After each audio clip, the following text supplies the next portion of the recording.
Olá, pessoal! Continuando o nosso conteúdo da aula anterior, nós vamos estudar agora a Revolução Francesa. Falamos agora do final do século XVIII, mais especificamente 1789. Começamos esse capítulo com uma pergunta. Você já ouviu falar na Declaração dos Direitos do Homem e do Cidadão? Você sabe que diferença isso trouxe para a nossa vida? Na página 25 do nosso material didático, nós iniciamos estudando o contexto da França no momento em que ocorreu a Revolução Francesa.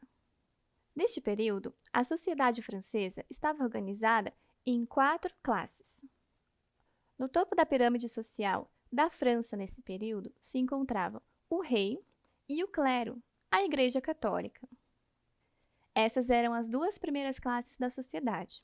Logo abaixo deles vinha o segundo estado, que era a terceira classe, que nós chamamos de nobreza.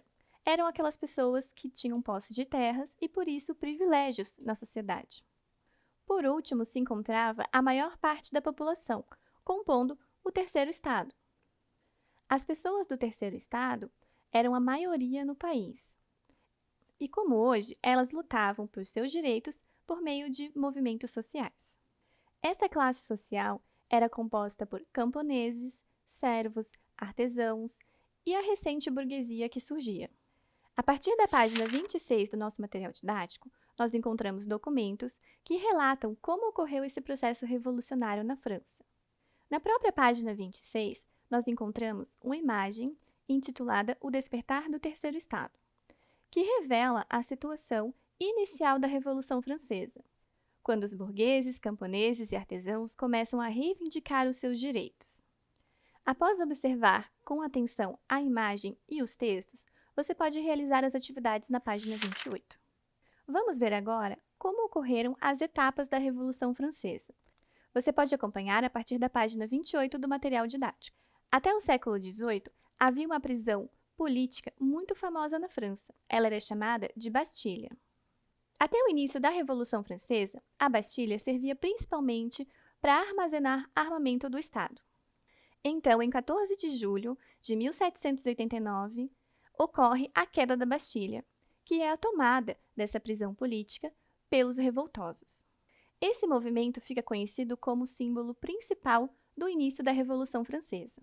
Logo depois, no mês de agosto, o governo aprova a Declaração que contém os direitos do homem e do cidadão. Sobre a Declaração dos Direitos do Homem e do Cidadão, vale lembrar que ela não contemplava as mulheres, era estritamente homens e cidadãos.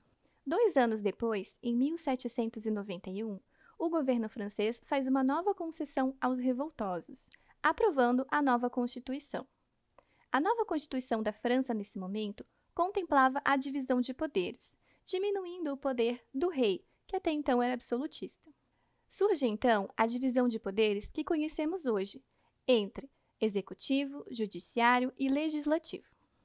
Já no final do século XVIII, ocorre um golpe de Estado, executado por Napoleão Bonaparte, um dos líderes da Revolução. Então, em 1799, tem início seu governo, que é chamado de consulado. Logo na página 31 do nosso material didático, você encontra uma comparação entre a Declaração dos Direitos do Homem e do Cidadão e a Declaração dos Direitos da Mulher e da Cidadã. A Declaração dos Direitos da Mulher e da Cidadã foi escrita por Olympe de Gouges, que era uma política e ativista francesa. Na sequência, na página 32 do material didático, você encontra uma atividade referente ao conteúdo estudado sobre a Revolução Francesa e também a ativista política Olympe de Gouges. Logo no final do capítulo, você encontra também o nosso banco de dados, a revisão sobre o conteúdo estudado até o momento. Bom, pessoal, esse foi o conteúdo da nossa aula de História e eu desejo a vocês bons estudos!